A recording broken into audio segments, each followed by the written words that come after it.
After I got my IM title, I thought that was it and I was gonna quit. Like I would see a game played, say, in a tournament, and I would wonder why someone played that particular move and not another move. This is probably how I developed my understanding. To get to like say GM level, you probably need.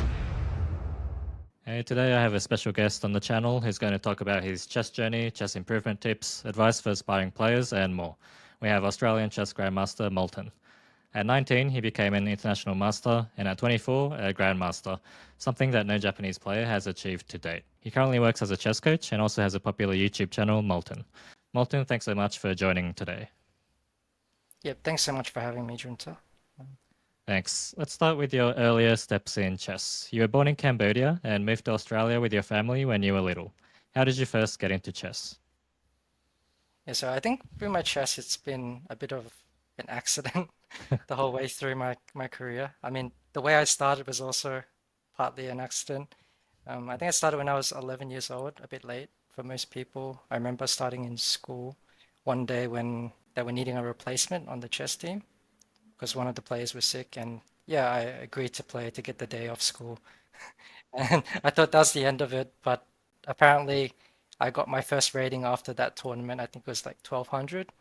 That was my first. It was a bit inflated because it was like a state rating, but apparently that was a good first rating, and people, my friends said I should continue playing, so I did.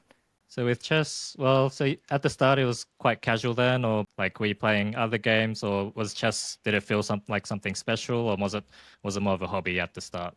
I think it was just something that I liked by chance, and I took it more as a hobby, I guess, when I first started. I never really took chess super seriously, I think, until much later in my career. But yeah, I was never really interested in other things like music and sports as much, so chess gave me something to focus on. It's always interesting how people start, and you don't expect it to become so big.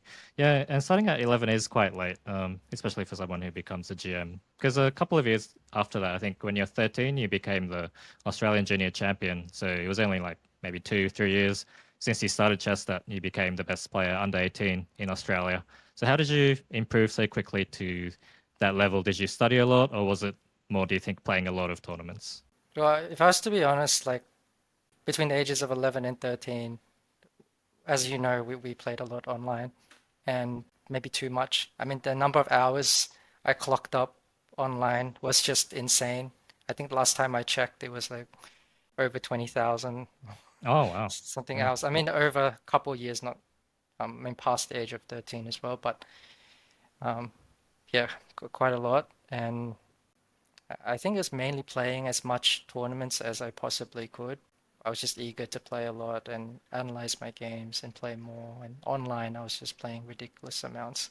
And I think it's good to play as much as you can before you're 13, because in your later years, it gets much harder to focus on chess because school takes more of a priority, I think. And for me at the time, it was probably a bit of an obsession. I remember Internet Chess Club, and yeah, I think you were playing against players on there who would later become top players, such as Nakamura, Mamajorov, and I think it's interesting. Obviously, playing tournaments is maybe the most important thing, but nowadays online chess is even more sort of there's more tools and resources to analyze your games as well.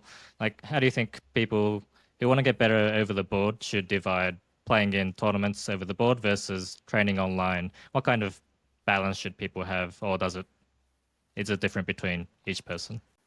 Yeah, I think what I would have done differently if I was to go back is maybe divide my time a bit more between study and playing.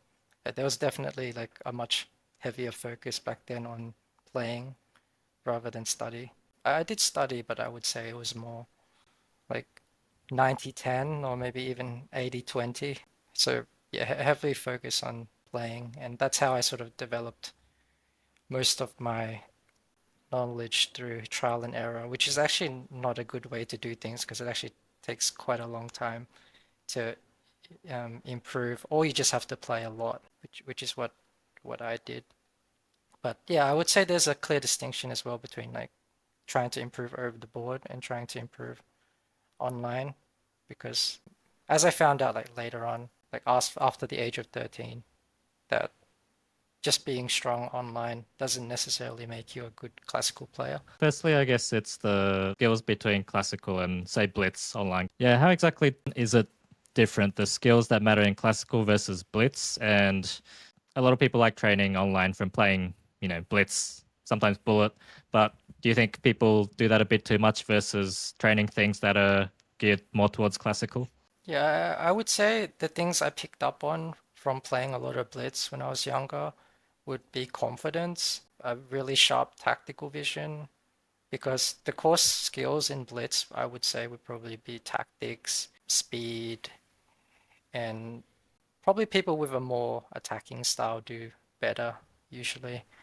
And other things like openings and so on, middle game understanding and positional knowledge are almost irrelevant, I would say, in blitz chess. So I think you can get a good classical player who's also good at blitz, but it's hard to find someone like, let's say, if you're good at blitz, it doesn't necessarily make you a good classical player. So yeah, I think there's two distinct different skills. Like the classical chess relies more on like long-term critical thinking and so on, and good decision making. Definitely different. And one more thing you mentioned there, I think, was you were playing a lot more than studying. And I think one thing I'm curious about is like analyzing your games. And we have a related question from someone who follows me on X, actually. So I think it's about deep understandings. It's analysis might be one part of it, but what are some approaches you could recommend to chess players to sort of develop a deep understanding, something that they can develop through like playing themselves or like analyzing a lot of games? I didn't tend to read too many books when I was younger. Of course, I read like all the most well-known ones and so on, but I think most of my understanding came from self-study. I think I had just a natural curiosity when it came to things. Like I would see a game played, let's say, in a tournament, and I would wonder why someone played that particular move and not another move. So often I would check the database, skim through past games, try to work out why people weren't playing certain moves and reach certain conclusions. And I did this for a long time. This is probably how I developed my understanding. I would also be able to spot different themes and different positions, try to understand why GMs tend to prefer certain middle games rather than other ones and how they approach them and so on. So I think this helped me a lot. Oh, that sounds really good. Yeah, because I notice when we talk about particular things in chess, I notice you have a deep understanding, and I think it's because of this curiosity you had from early on, where you actually wanted to find out why certain moves are strong or why a strong player might play that versus someone who might play like read a lot of books and play through a lot of games, but they might only have this superficial understanding because they don't have that curiosity to delve deeper into it. So that's a really good point. And the other thing is, you said the most well-known books, which for you might be obvious, but I think for a lot of chess players, especially in Japan, where there aren't many books translated into Japanese, it might be good to ask again what you think are some classic books that you could recommend to players to in general. Which books did you let's say read the most? I mean, all the autobiography books were usually quite good, like Tao's best games, for example, Fischer's best games, Karpov, the Kasparov predecessor series, of course. But other than that, a lot of them were like problem books, puzzle books. I remember I would often just get like puzzle books and work on them on the 1 hour bus ride to uni every single morning. So I did that quite often. Yeah, I tried to get in some training here and there. But more, I think it was more just to pass the time. Yeah, you mentioned these autobiographies and the games by strong players. Did you sort of read these just on the book, like reading the diagrams and the moves, or do you think it's good for players to set these up and sort of play through the moves on, say, a physical chessboard or a digital chessboard? Do you think that's better for sort of absorbing things from the games? I think for these particular games and these books, I think it's better to set them up, especially at great predecessors where there's lots of variations and so on. But I think for the puzzle books and the problem books, usually it's actually better to just do it in your head. It helps with visualization as well and other important things. Yeah, I think you just mentioned you were reading these books, say, on the way to university. So I think that's a time when you were both studying and playing chess. You might be around when you became an IM in 2011, and I think you were studying at uni then as well. So what was your life like then, and what was your mindset like? Were you training? Were you confident of becoming GM, or was studies the more important thing for you in those years? Yeah, so like I said before, like I didn't intend to get any titles. Like my first IM title, my first IM norm, I should say, I think I got quite young, very, very young in my teens. And I think that was in a tournament in America. I think it was like World Open Philadelphia. I didn't go for the norm or anything. I went to play to try and get the rating prize because I thought there was like a huge prize fund. And I played a lot online and I watched these players play the previous year and I thought they were, well, let's say, beatable. So I thought that I was a bit underrated. So I thought I had a good chance of winning this. I ended up did winning the rating prize, but like I said, I just loved playing so much that I didn't even collect the prize. Um, I remember meeting some of the players I played online chess with in America, and we actually played blitz and transfer until about 2, 3 a.m. And I didn't even know I got an IM norm until someone brought it to me later. So that's how I got my first norm, and I got my second one after that pretty quickly, but the third one took me a while, like in my later years of school, like you said. That's when I sort of took a break from chess and focused on school. So there was quite a bit of a pause between my second and third norms. So that might be the last 2 years of school before university. Was that when you were sort of had to focus on school more?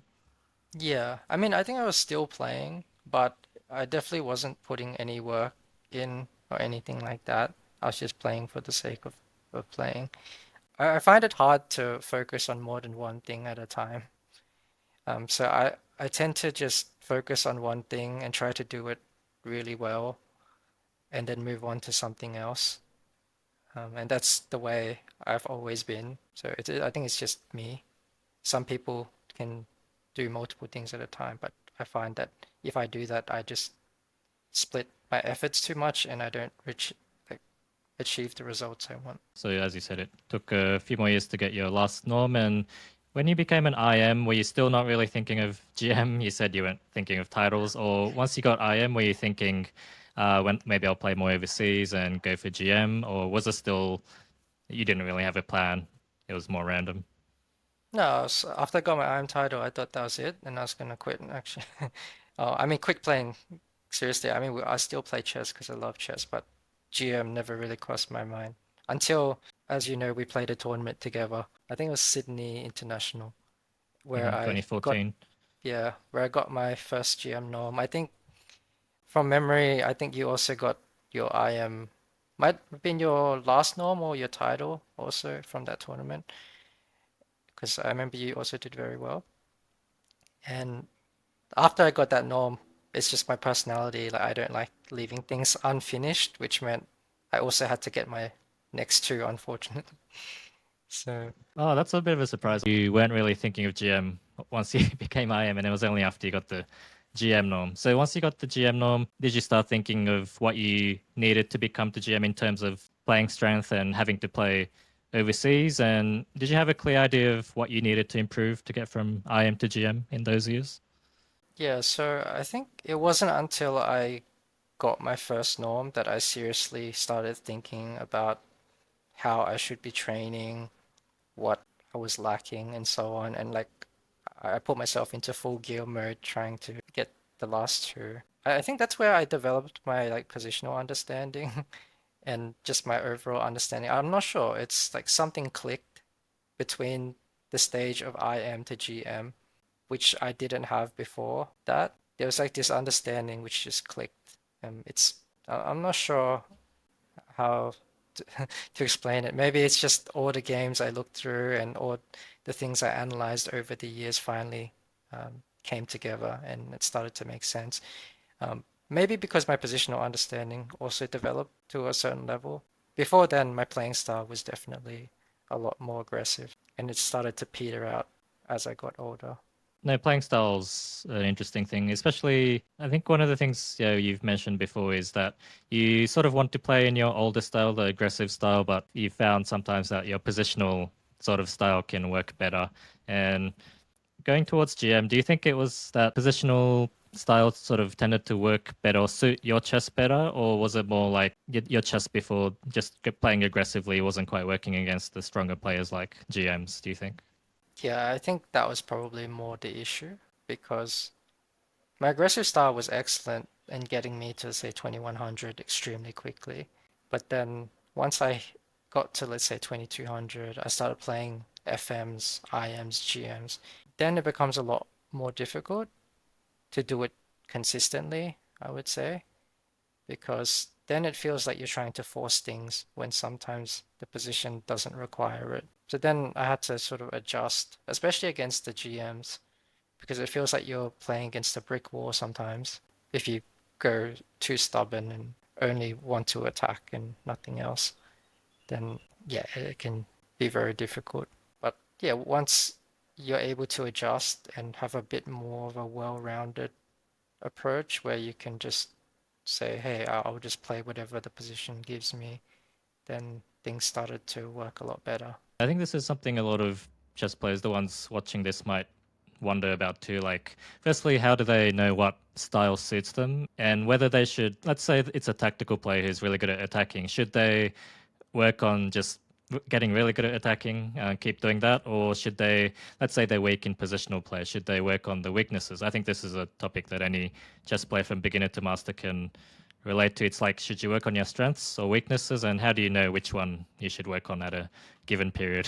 But I think before 1500, you don't even have to worry about any of that because you should just be working on all aspects of your chess as much as possible. Because I don't think anything really shows through at that stage. Once you get above 1500, then you'll start to see that you might have preferences for certain positions and so on, or you play certain ones better than others. I would still say up until 2000, calculation is just so important. So that's just like something you work on throughout your whole entire chess, and it's probably the most hardest aspect to work on. So I tend to emphasize people on working on this like all the time, no matter what style, what level they're at. You should always be trying to improve this. But generally, I would say focusing on your strengths and heading towards the positions you like and prefer are going to give you better results overall. No, that's a really good point. Yeah, until 1500 or so, I also agree that, tactics and calculation is just so important because many games are decided by those things rather than subtle opening ideas or positional play. Going back to your chess, so we got to sort of when you were starting to think of going to GM. So you achieved the GM title in 2016. It was Australia's 6th Grandmaster at the time. And firstly, how did you feel when you secured the title? I think at that point you'd been playing these strong tournaments overseas for a few years. Yeah, so actually for my second and third norms, I remember I took a few months off to just study only chess. I think I studied for like 1 or 2 months to prepare for basically a series of, let's say, 7 or so chess tournaments where I wanted to get my last 2 norms during the period of, I think, about 4 months or so of playing non-stop. I mean, eventually I got it on my very last tournament. I remember it was Abu Dhabi. That's where I got my final.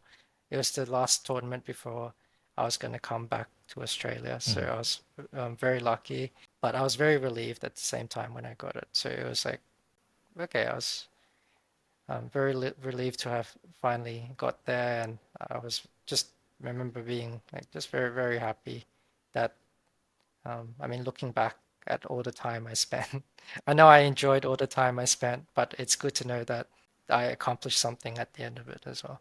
Especially in Australia, it's not a chess powerhouse because we have to first travel so far to even get to these tournaments to compete against other masters. So you start around 11, and then I guess it took around less than maybe 13, 14 years until GM from then. But Yeah, what would you say were your biggest challenges on the way to achieving it? Knowing you've said sort of until you got to IM and getting your first GM norm, you weren't really thinking of GM title, like pursuing it, focusing on it. But what were your biggest challenges on the way?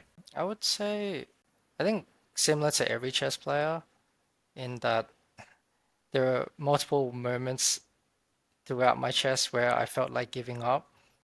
I think this is normal, especially if you had like a really bad game or a really important game that went wrong. This happened multiple times in my chess career, and and sometimes I just felt like I was putting in a lot of effort, but results just weren't showing. But I just kept going because, like I said, I really enjoyed the game, and I was never really focused on the titles to begin with. That was not ever my goal. So the enjoyment just kept me pushing me through and persevering through it. But it was also difficult doing it without any guidance. I think that was also quite challenging. If I was to go back, I'd probably have found a coach. I think that would have cut off about 6 years of my journey. I think easily 5 or 6 years if I found a good coach.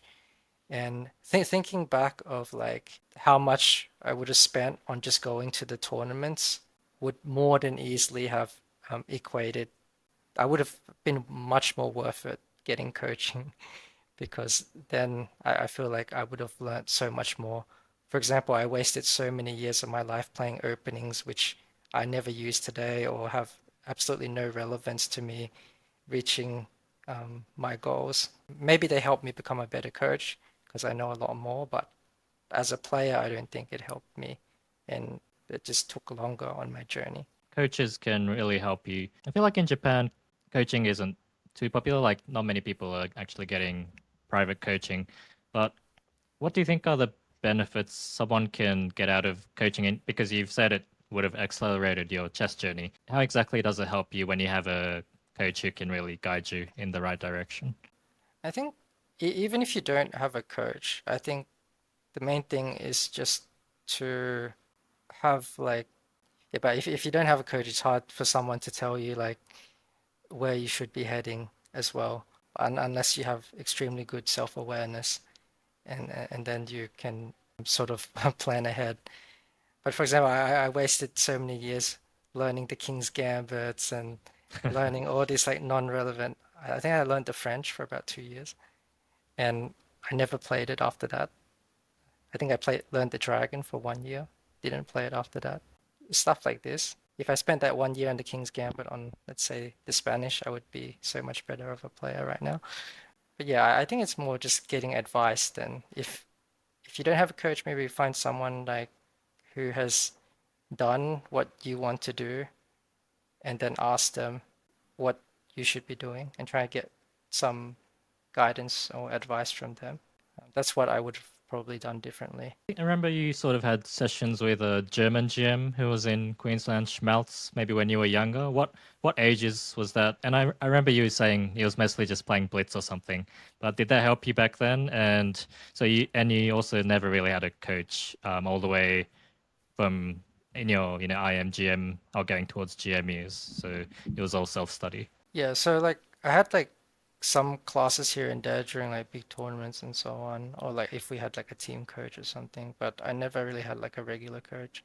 Schmaltz did help me mainly because like he was a blitz, he was really good at blitz. So my blitz improved tremendously when I was working with him, but as I said, blitz doesn't equate to being good in classical chess.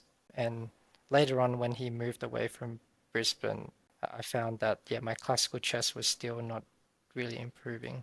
In those final tournaments, yeah, 2014, 15, 16, you were playing the most overseas. And we'll touch on you've played quite a few super grandmasters as well. And you've beaten people like Naidich, Dubov, Edouard, Ganguly. What would you say your best game is in your chess career, if you have one? And why that one? Some of my favorite games were probably not even published. They were like probably in weekended tournaments and so on against lower rated players. I mainly like them because of certain themes and things which happen in the game. But if you were to pick like a game against like a strong player, obviously I think I have to go with the Dubov game. I think that's probably the most memorable one for me. So that was the first tournament on my trip to getting my second, third GM norms. And I remember I had worked on chess for several months preparing for this trip. I went to Qatar and I started off on 1 out of 4. So I was just so depressed because I thought that I'd worked so hard and this was like what I had to show for it. But okay, luckily I kept going. I won my next 2 games, then I versed Dubov in the third game after that. And he's one of my idols before the tournament. I was looking a lot of his games and like after the tournament obviously as well. And like he's a really good classical Sicilian player. So when I prepared for his game, I was very reluctant to go into his classical Sicilian. I was just looking at all these sidelines I could have played or 1b3 or something silly like that. But eventually I decided, okay, well, let's just play it. Whatever happens, happens. Luckily, I got into a good position and played a good game. But yeah, I think it was more just playing someone I really enjoyed and having a really good game to show for it. Often when you're the underdog or playing people you really look up to, it can bring out the best because you don't care about the result at all and it's just doing your best in that, just enjoying the game. And I think you've mentioned that fact of enjoying chess overall in your chess journey. Like it might be one of the most important things, I guess, to keep going, especially when you struggle. And you've mentioned when you've had failures and when you've worked so hard but couldn't get results to show for it. And when people go through these things, is there sort of a mindset you could recommend? Like when they work so hard, let's say a few months and then or for a whole year, but then the tournaments don't go well.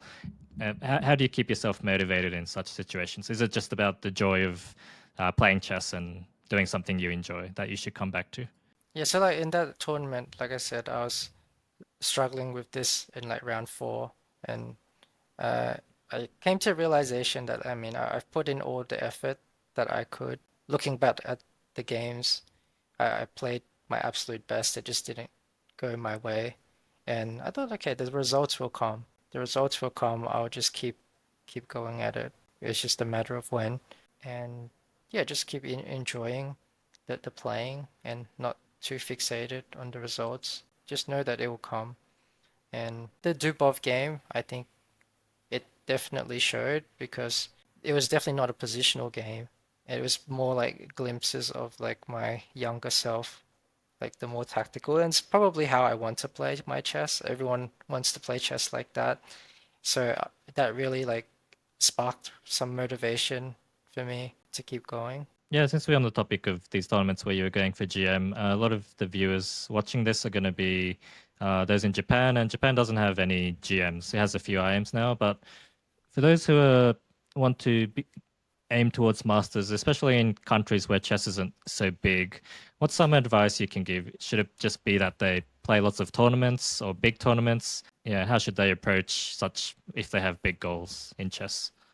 Yeah, I mean, this one is difficult because in order to get better, you need to play stronger players. I think there's just no way around that.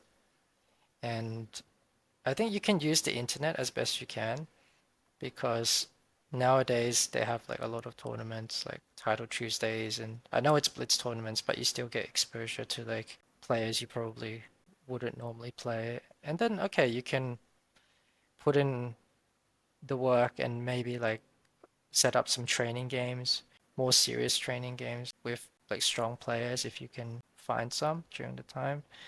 But yeah, I think if I was to go back, I would have done a lot more training, like serious training games, especially when I was trying to improve, especially longer time control games. That would have helped me a lot more, I think. With these serious training games, do you think it's better if it's in person or do you think online with people you know, or as long as they're at a similar high level, it's good? Or, yeah, what kind of serious training do you think is good?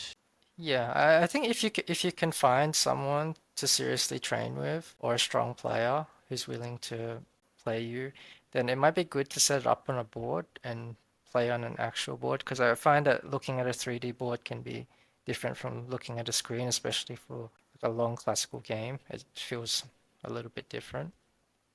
And if that helps you, you can do that. Obviously, it's better to play in person, but we're just assuming that it's not possible because of the lack of players in Japan, like I said. But obviously, in person would be better. So you achieved the title in 2016, and from around 2018, you haven't played as actively in tournaments. You've focused more on coaching and content creation. Your YouTube channel is very popular as well. Firstly, as a coach, you didn't have too much coaching yourself, but you have coached quite a few students as a coach. What do you think are important qualities for a coach to have, and what sort of approach do you have with a coach as a coach, like in terms of philosophy? How do you help your students? Important qualities to have as a coach. I would say being able to sort of understand the individual student would help, and getting along with the student is very important as well. But yeah, if you can sort of understand like what their goals and motivations, and then also like the different aspects of their game, like what they're good at, what they need to improve, and so on, you can sort of try to work on some sort of training plan that will help them like progress forward. I guess it's also important for the student to have like a good willingness to learn as well, and like being able to like work together, and especially when it comes to working with stronger players, I feel like there needs to be like a mutual trust between the coach and the player. It's a lot easier this way, and like openness from the student to receive feedback and so on. And obviously they need other things as well, like patience and good work ethic. But I think if you're not able to work together, it becomes really, really hard. So I find most of the students, at least the ones I teach, the ones that have progressed the most and have done the best individually are the ones which I wouldn't say blindly trust me, but they definitely like put a lot of trust into what I teach. They're also very curious. They'll sort of like try to work out why I'm suggesting certain things. So they'll ask a lot of questions as well. Yeah, definitely they will go with like whatever I say, really. If I suggest something and I say it's good, that they'll say okay, that they'll do it. Yeah. I guess it's like, well, as long as, yeah, they might be curious as to, oh, they might ask you why it's good. And of course, it's important for you to be able to sort of explain why that might be a good direction. But yeah, definitely the curiosity you mentioned as a junior as well. Yeah, I think that's so important because in chess, well, you might have a good coach, you might be able to play good tournaments, but in the end, if you're not sort of trying to look into what you want to, how you want to improve as a player and just what you can change, because chess is, it's so deep. Thinking of how to improve is always a interesting topic. But yeah, coaching. You've also coached a lot of adults. I had another question from something they wanted to ask you. So for adult improvers, this is a popular term online these few years. So it's just players who sort of start later in life as an adult, for example, let's say after 25, 30. What kind of playing strength do you think they could aim for? And why is it harder for adults than kids to in a game like chess to improve? Well, I mean, I teach mainly kids, but I have taught adults of various ages and various levels. I find that with adults, the biggest problem is just life gets in the way. So like juggling time, like a lot of them will be married, they'll have like kids of their own, and they have like work, they have lots of other things. So they have to be like very strict with how much time they allocate to studying chess because it's a hobby obviously for them, but they still want to reach a certain goal. So they have to be very strict, like I'm gonna allocate like 5 hours this week or a certain number of time and like what am I gonna do during that time? Like, you know, and so on. So it has to be like very good use of time, I feel, with adults, but they're very good at self-learning. I don't really need to hold their hands. Whereas with kids, I feel like you need to really tell them what they're gonna do for this particular week, for that particular week. It has to be like more structured, I think. I think that's really interesting. The thing between just how you approach chess as a kid and as an adult. I think often in this day and age, there's Chessable, Chess Mood, Modern Chess. There's all these websites with learning tools, like especially on openings, a lot of people are obsessed, and we've both been there too. But in terms of sort of working on chess, playing stronger players, playing if you're over the board play, playing big tournaments, and tactics and calculation, as you said. Do you think these are, and perhaps you can mention some others that are like fundamentals that you should always have in mind? Because I think a lot of people tend to become addicted to the things like opening courses, which makes you feel like you're improving, but it might not actually help your chess that much. Yeah. So I would say openings are not so important. Like you can get by without knowing much about openings as long as you're not getting lost positions every game. You want to focus more on like core skills, like the calculation and understanding in the middle game and so on, which is going to carry you through majority of positions you get into rather than specific opening lines. And if you want to focus on openings, you can also like it's good to prepare for opponents when you play in these tournaments. I'm not saying you shouldn't prepare or anything. That's important as well, but I'm just saying you shouldn't think that you're going to memorize a whole chessable course of 4,000 lines and then it's going to make you all of a sudden like a GM. So yeah, it doesn't really happen like that. So I think it's better to develop understanding. If anything, if an author is suggesting something, you should be questioning why that is the suggestion and why other moves weren't suggested and why that's the best in that position. I think if you start asking questions like this, you'll become a better player. I guess it's the distinction between knowledge and skill. I think knowledge is often overrated these days because it feels like you've learned something, but in chess you actually need to apply that when you play the game in each game. And I think that's something that's hard to improve unless you actually play important games or play competitive games. When you're asked as a master, for example, how do you actually think during the game? And it's not so easy to describe your thought process, but are you more, say, calculation based, intuition based? Do you have certain guidelines that you think you prioritize more than, say, other grandmasters or chess players around you? How would you characterize your like chess playing style and chess? How you think of moves? Well, I don't know how other GMs do it, but for me, I would say that I'm a more rounded type of player. Like I said, I started out being very dynamic, and then later in my years I became more like Karpov. But I would say I'm a bit more balanced. I can sort of play both if I need to. In terms of how I think, this is quite tricky, but I would say I tend to use my intuition. At least when I start by seeing a position, I'll definitely use my intuition to try and pick up on any themes or ideas. Try to point me in the right direction. So I'll look at a position and think about what should be my main ideas and plans based on previous experiences or just my general understanding of the position. From there, it'll point me towards certain moves or certain plans. And from there, I will use calculation to back it up. So I think it's important to do both. I find that if you're only purely calculation, then what will happen is you might reach the same conclusion, but it'll just take you a lot longer because you're basically trying to work out every single possible move without any sort of direction. And I find the players who purely rely on intuition will often make a lot of tactical mistakes or they'll miss opportunities because they'll just be like, okay, my queen feels unsafe. I can't take the poison pawn. It doesn't work because it just doesn't feel right. But taking the pawn might win the game, but they won't take it because they're going off intuition alone and they feel like, okay, I've had a bad game in the past where I took a pawn like this and it didn't work. But every position is different, as you know. So yeah, I think you need a balance of both.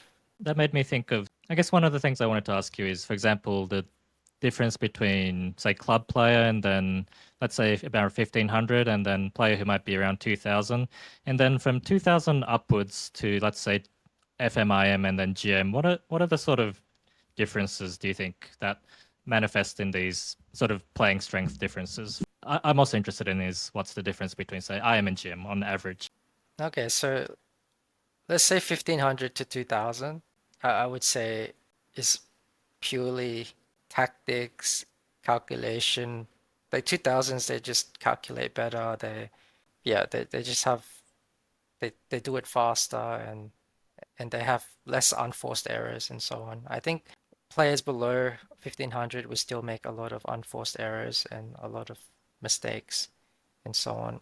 Once you get to 2000, I feel like you're quite stable. It's, let's just say you have to provoke them to make a mistake. You can't just play a normal game and expect them to blunder a piece or something like this. It's not going to happen. So you need to start putting some pressure. Once you go from like 2000 to 2300, part of it is also consistency. Once you go over 2000, I find that it's possible that 2000 players might occasionally beat like 2300 or 2200, but yeah, the consistency maybe not be there, right? And also, I just feel like the 2300, they probably just better across all aspects than the 2000, I would say. Their opening knowledge tends to be better because I feel like at 2000, yeah, the opening knowledge is still not there yet. And also positional understanding is still not there yet.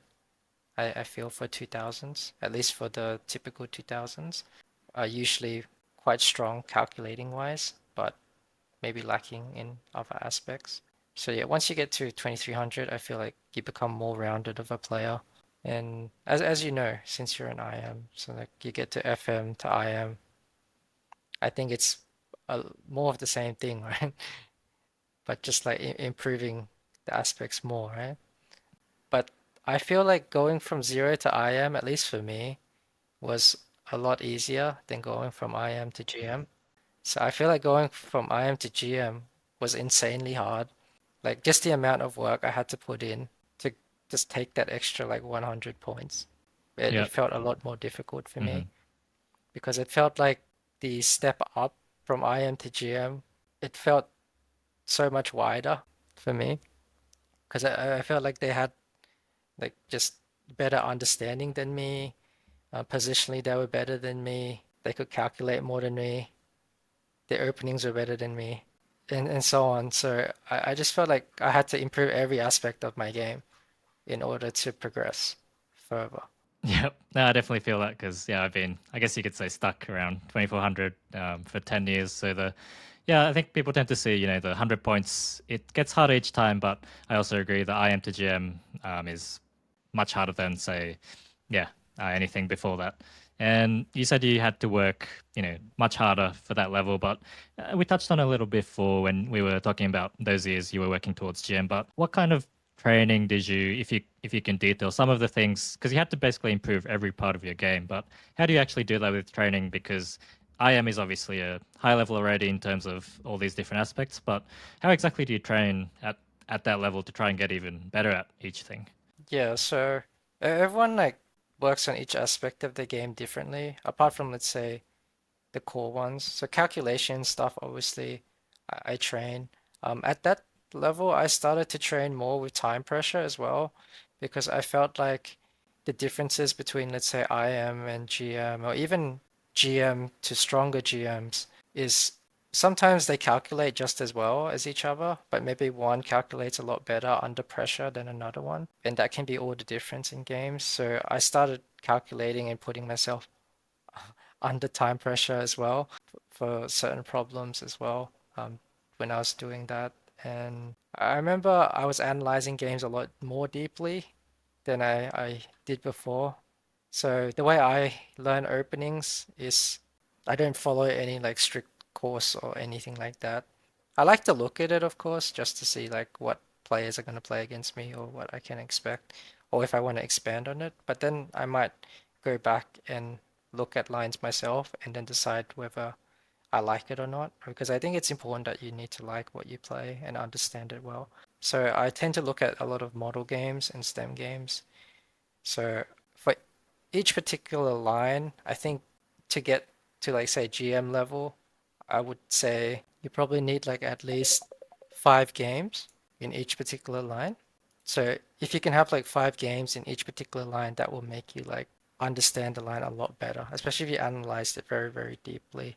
And I think I mean, that would probably be more than most opponents would have looked at. So yeah, I think having a lot of model games and analyzing them very, very well will help you rather than sort of just memorizing lines. No, that's definitely something we touched on, the addiction to openings these days. I guess it's always been the chess informant, and then chess opening books, and now there's so many websites where it seems like you can get better at openings, but yeah, you have to turn that into skills through study of model games, as you say, and the ideas rather than the actual memorizing things. I was also doing a lot of training games back then, like when I was IM trying to be GM.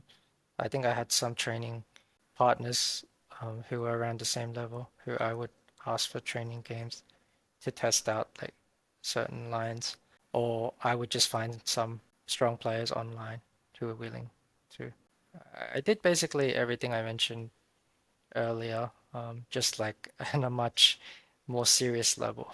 So that's the training. And in the actual tournaments, when you were playing often in overseas tournaments, let's say in 2014, 15, 16 especially, looking back, do you think there were things you could have done better in terms of, let's say, how many tournaments to play in a row, or should you rest between tournaments? Is it better to play 2 in a row? Looking back, what are some things you might recommend to players who are looking to play like overseas?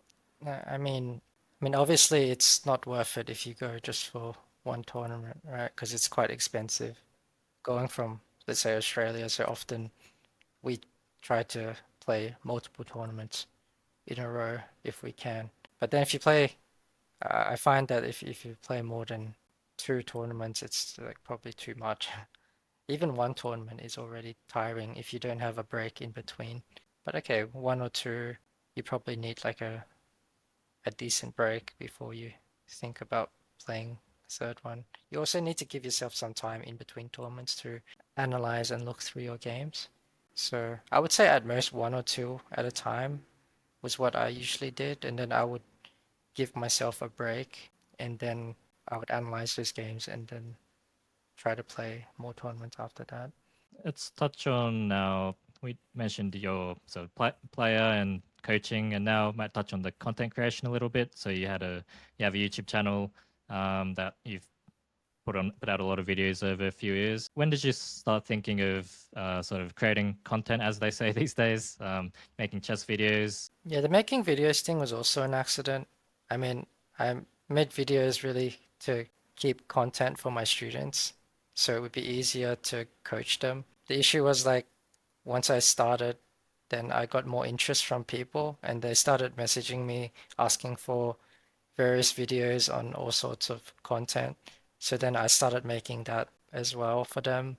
But then over the years, yeah, like I say, I started for students.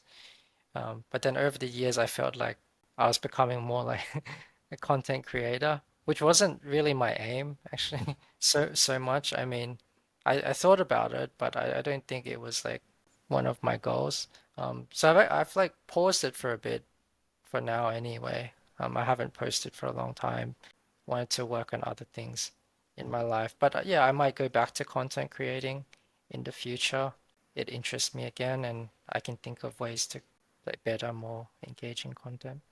That sphere has definitely evolved in the last 5-10 years, and online chess and more fast time control chess is getting more popular over the board as well, because a lot of people actually start online these days, chess.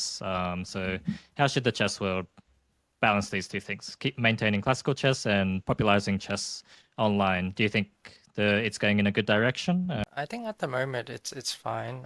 There seems to be like enough classical tournaments. I haven't seen any change in like number of tournaments or anything. But I like the fact that there's a lot more serious online tournaments nowadays than when we were playing. I don't think there were as many like serious tournaments online. So I think that's good to see, because then people have a lot of opportunity to improve and play these tournaments. It's very different playing like a very serious online tournament like the Olympiad or something rather than like online blitz. Another thing though is there's a lot of people who only play online. They discovered chess online, and we've started chess over the board, of course, and then we got into online chess. But for people who started with online chess, what do you think are some things you can recommend about over the board chess and playing in person? Why is it so different? Yeah, so the biggest thing is I find a lot of players who will reach a certain level in online chess. Let's say they reach 2000 or something, or 22, 2300. They'll feel like they're the same level over the board, especially if they've never played before. And then, let's say at 2300 online might only be 17, 1800 over the board because people make less mistakes when they play over the board. They take it more seriously as well. And also, since the games are longer, a lot of your sort of coffee house style tricks and tactics don't really work when it comes to classical chess. So you really need to improve other aspects, like you need to be able to improve like your critical thinking, your understanding of positions. So I feel like it's two different skill sets that you need to work on here. Yeah, one thing I would like to see more is the online players giving over the board chess a try because online chess is obviously fun, but I feel like for me the real sort of chess is still the over the board. I mean, obviously not everyone can play tournaments all the time, but it's just a very immersive experience, and it's just a different experience from playing online, which is more fast paced and casual. There's something about playing, seeing your opponent, moving the pieces, having the clock, and like the whole atmosphere. It just feels more like an adrenaline rush for me Yeah. anyway when I'm playing in tournaments. I just don't get that when I'm playing online. Even if I'm playing a big online tournament, it just feels too casual for me. Yeah. So I understand what you're saying. We'll get to the sort of last stages of this interview. It's getting quite long, and I've asked you so much already. But what would you say? Okay, this is a tough question, but what would you say is your favorite thing about chess, or the things that you like most about chess? You've played it for, I guess, 25 years or so now, yeah. Or 20 plus years. My favorite things I like about chess, I would say gave me like something to focus on and something that I really enjoyed, more like an escape when I first started. It felt very enjoyable and just something almost like when people are just playing video games. For me, I didn't play video games when I was a kid at all, really. So chess was basically my video game. This is what got me hooked, and I just felt like there was no ceiling to it. So you could just keep going and going and going, never ending. And there's always something like you can keep learning and improving on. So, and yeah, I like these aspects. And also, I'm a very competitive person. So naturally, I like playing tournaments and competing. Also, one more thing is that I think a lot of the things also reflect, I like how a lot of the things, especially later in my life, I can see how they apply from the chessboard as well. But that's another story. Okay. Yeah. And on the topic of, yeah, I was going to ask you a few more casual questions at the end. I forgot that you didn't play video games as a kid, but you later got into some, I think, yourself. What are your top three video slash computer games? Top three video session. Yeah. Uh, right now or Just in the throughout past? your, well, just all time favorite. All-time favorite video games, apart from chess, huh? Well, earlier I liked those sort of strategic games, so like Age of Empires and like Settlers of Catan type of things. Obviously, chess players we love board games, so I absolutely love board games. Computer games, obviously, like later I played other genres like shooters, so like Apex Legends, I liked a lot, Overwatch, and then other games I like Black Myth Wukong and those RPG type games. Yeah. Yep. And since this is a lot of Japanese viewers watching, I have to also ask, what's some of your favorite anime? My favorite anime. Yep. Say top three or yeah, your favorite ones. Top three anime. Or top five or whatever. Probably No Game No Life. Would be one of my top three. It's a very old one. Only got one season. I don't think it got renewed. Still waiting. Hikaru no Go probably is also my top three. I think it's every chess player almost like this series. It's focused on Go, and that one I'm not so sure. Mhm. Yeah, maybe Demon Slayer or something. Yep. Mhm. Yep. Yeah, those game-related ones are obviously, yeah, I think a lot of chess players would get into them. Yep. And finally, you've touched on the chess content creator a bit, but how about your plans as a chess player and chess coach going forward? Will we see you back at tournaments? And yeah, what are your plans for the future? Well, I have no real ambition to go for like seriously playing anymore or like trying to go for any certain rating goals. I feel like I've achieved what I wanted, and I don't feel like getting a higher rating for me is going to make me feel any happier or different in any way. So I'm happy with where I'm at. In terms of playing, I might play like just for fun or casual tournaments here and there. As a coach, I'll probably keep coaching until I decide that I want to switch careers. Yeah, there's something else which interests me more. And content creating, I also don't know. Maybe I'll probably come back at some point in the future, like I said, once I've sort of happy where I'm at with other things. I might come back, but yeah, who knows? No, sounds great. And I think we will wrap up there. Thanks. That was a lot of fun. Thanks so much for answering all the questions. It's yeah, it's so much related to what we should, how we should train and how we should play tournaments. So I think a lot of Japanese players and maybe some others can also learn a lot from these answers of yours. So thanks so much. To viewers, make sure you check out Moulton's YouTube channel as well. I'll put that in the video description. Moulton, thanks so much. Maybe we'll talk again one day. But that was a lot of fun. Thank you. Okay, thanks so much for having me.